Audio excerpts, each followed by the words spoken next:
5G.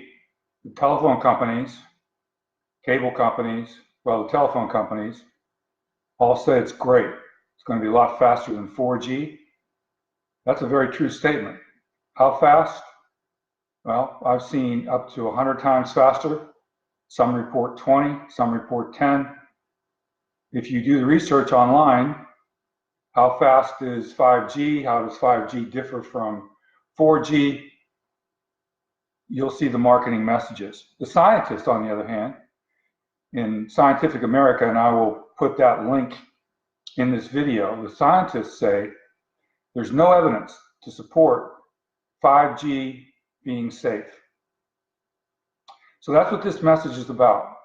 It's not just about 5G. We already know 4G isn't safe.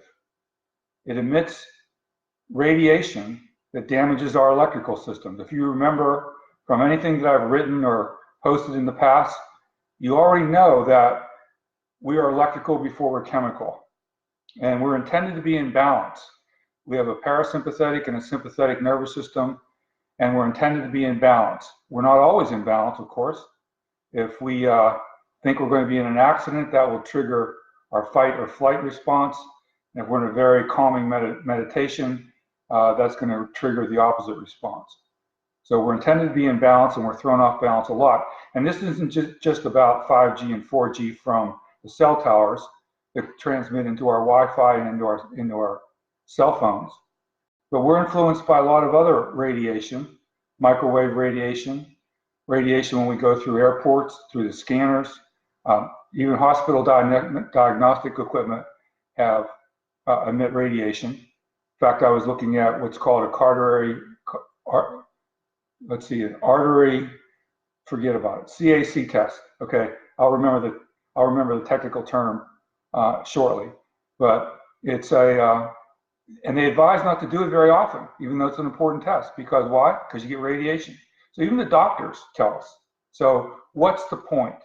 The point is you need to understand that this radiation is damaging, and not just to people, but it's damaging to plants, animals, water, fish, everything that's living. Now it becomes even more significant the more that people start rolling out 5G, and there's evidence of resistance to that, which is, in my opinion, a good thing. So we have to balance the speed of connection with, we have to balance the speed of connecting with additional wavelength, which is 5G wavelength, with the damage it could be doing to our bodies. So I always tie my message of what's going on in the world with our health and wellness to the body. And let me tell you something, the understanding the electrical system is extremely important, because in a prior video I was talking about a healthy brain. Well, we're going to have difficulty having a healthy brain if our electrical system is constantly bombarded. So that's a big deal.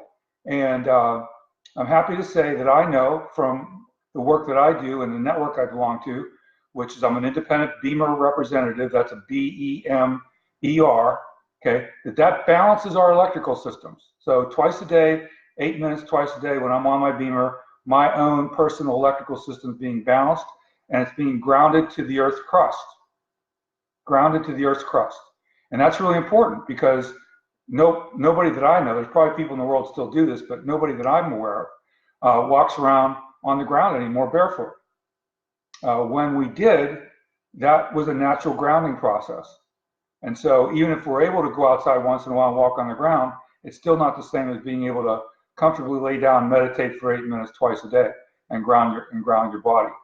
So, and I will say this, the networks that I'm in, the experts that I'm listening to, we're not aware of any other technology that balances our electrical systems and grounds us to the Earth's crust at the same time, or even separately. Really important, really, really important. The other thing I want to make you aware of is you'll see more advertisements for what's called EMF protection.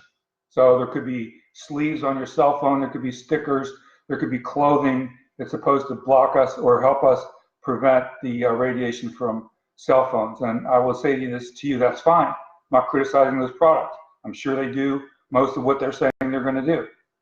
But as soon as you walk outside and you see a massive cell phone tower, and I've seen a number of them pretty recently, and they're incredibly, they look like monsters, and that's pounding us with radiation. So pay attention. I'll put more of this, put more of the links in the details in the comment section on Facebook and in the description on YouTube. You'll see the links to Scientific America. You'll see the link to 5G internet.net, and you'll see probably a couple other links to books that have been written that expand on the radiation that we're getting beyond cell phones, cell towers, and so on.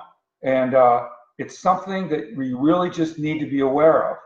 And not only be aware of, begin to take action to protect our bodies now. Politically, I think we need to take a close look at who's really behind rolling out 5G, take a look at the perceived benefits and the dangers. Saw a report the other day of, I think this was in Europe, I think it was in the UK, they did a 5G test and 500 birds fell out of the sky. I wasn't there. I'm just reporting to you what the article said. I believe that potentially could happen. I know there's parts of California that have already banned 5G. I know that there's one other city, and if I remember it, I'll put it in the comment section, where they banned 5G from the school system, around the school system, because the rates of cancer in kids were going up. Big issue, serious issue. Do your own research. I'll provide some links. Look forward to your comments, look forward to your questions, and more soon. Be well, be happy, be prosperous, be at peace.